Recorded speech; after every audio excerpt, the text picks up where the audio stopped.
Vygotsky की बात कर लेते हैं। वाइगॉस्की क्या थे? एक रशियन साइकोलॉजिस्ट थे, सोशल कंस्ट्रक्टिविस्ट यानी सामाजिक रचनावादी हैं।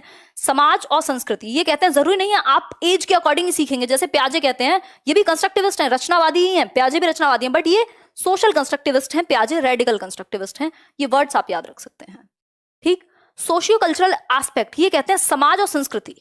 यदि मैं कुछ ज्यादा समझदार लोगों के साथ रहूं या मेरे जो एक्सपीरियंसेस है मेरे समाज और संस्कृति से, वो मेरी एज से ज्यादा मुझे सिखा सकते हैं, ये बात हम कह सकते हैं।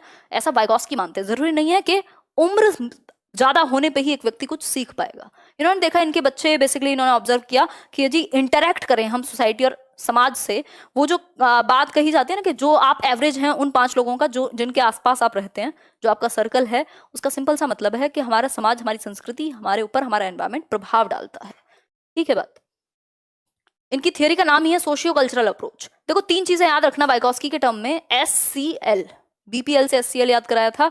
सोशल इंटरेक्शन यानी सामाजिक अंतःक्रिया, जब बच्चा सोशली 2 या 2 से अधिक लोगों से इंटरेक्ट करेगा, यानी ग्रुप लर्निंग को वाइगॉस्की बहुत ही महत्व देते हैं कि बच्चों को ग्रुप में सिखाओ, पीयर लर्निंग, एक दूसरे के साथ सीखें, असिस्टिव लर्निंग या असिस्टिव टीचिंग जिसमें टीचर मदद करे या कोई भी वो व्यक्ति जो उससे ज्यादा जानता हो वो असिस्ट करे।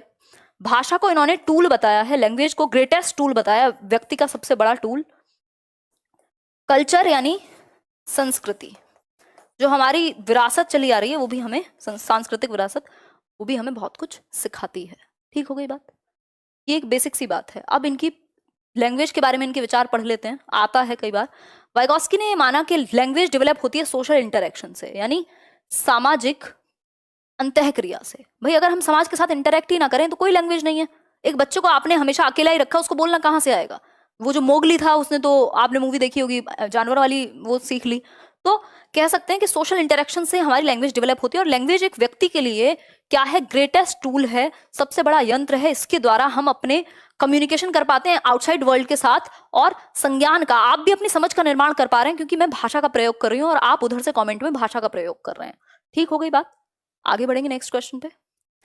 3 forms of language. 3 forms of language कौन सी हो सकती हैं? देखो एक बार, सोशल, प्राइवेट और silent inner speech. Social speech वो होती है जब बच्चा 2 साल की उम्र तक आते आते, अभी मैं बताऊंगी स्टेजेस ऑफ लैंग्वेज डेवलपमेंट, वो बोलना शुरू कर देता है एक दूसरे से आसपास, मम्मी पानी दे दो, पापा पानी दे दो, फलाना ढिमकाना, 2 साल की उम्र तक। ये सोशल स्पीच, सामाजिक वाक। प्राइवेट स्पीच है निज वाक, जो 3 साल की उम्र से शुरू हो जाता है। ये बेसिकली बच्चा खुद को ही डायरेक्शन देगा बोल बोल के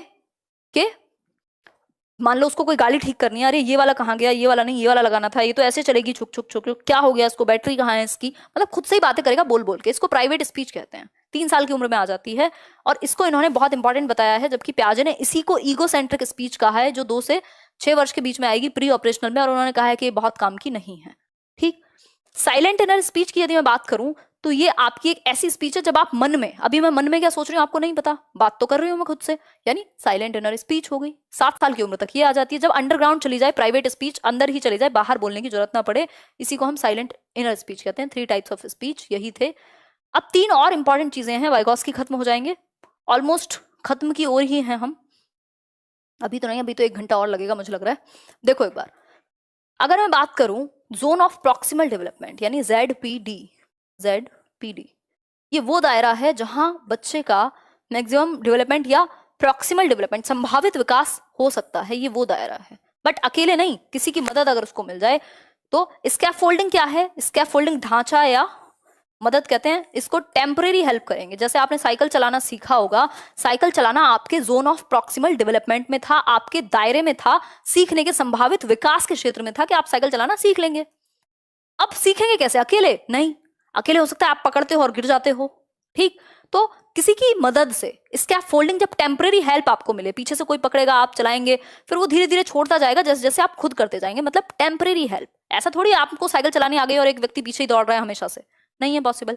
सिंपल बात है, टेम्परेरी हेल्प उतने समय तक जितने समय तक आप खुद नहीं करना सीख जाते। जैसे कोई हिंट दे दिया टीचर ने, कोई हाफ सॉल्व प्रॉब्लम दे दी, कोई क्लू दे दिया, ये सारी चीजें स्कैफोल्डिंग में आती हैं। अब ये देगा कौन स्कैफोल्डिंग? स्कैफोल्डिंग देगा कोई भी आपसे ज्यादा जानने योग्य व्यक्ति, यानी मोर नॉलेजेबल अदर, जो आपसे ज्यादा जानता हो, वो आपसे उम्र में छोटा हो, उम्र में बड़ा हो, क्योंकि वाइगॉस्की की थ्योरी उम्र की बात नहीं करती, इन्होंने स्टेजेस की बात उस तरीके से नहीं की है, ये हम कह सकते हैं। बिल्कुल आज पूरी फॉर्म में कहेंगे। इन्होंने स्टेजेस की बात उस तरीके से नहीं कही है।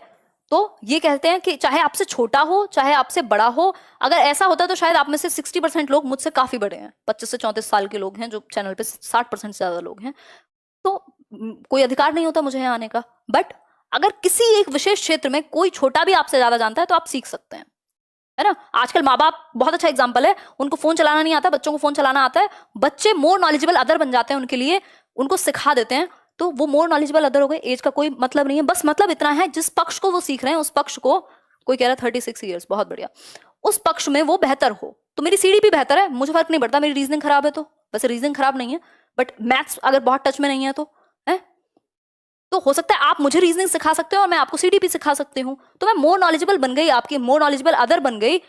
कहां पर? किसी एक विशेष क्षेत्र में। और इस क्षेत्र में जब मैं आपको ये मदद दूं तो आपका दायरा बढ़ जाएगा सीखने का। आप सीटेट क्रैक कर सकते थे, ये आपके जोन ऑफ प्रॉक्सिमल डेवलपमेंट में था। आपको एक टेम्परेरी हेल्प चाहिए थी जो आपको लेट्स लर्न से मिल गई, है ना। ये जो टेम्परेरी हेल्प थी ये मोर नॉलेजेबल अदर देगा। लेट्स लर्न हो सकता है मैं हो सकती हूँ कोई भी, ठीक, कोई 21 साल का भी है, बहुत बढ़िया, अभी तो आपने जन्म ही लिया है। देखिए एक बार ZPD ये दायरा है कि बच्चा साइकिल चलाना सीख सकता है। स्कैफोल्डिंग ये प्रोसेस है, प्रोसेस को स्कैफोल्डिंग कहते हैं, याद रखना, प्रक्रिया है टेम्परेरी हेल्प की। और ये मोर नॉलेजेबल अदर उसके पिताजी हैं जो उसको सिखा रहे हैं। ये स्कैफोल्डिंग हटा ली जाएगी जैसे ही वो खुद सीखने लग जाएगा साइकिल को।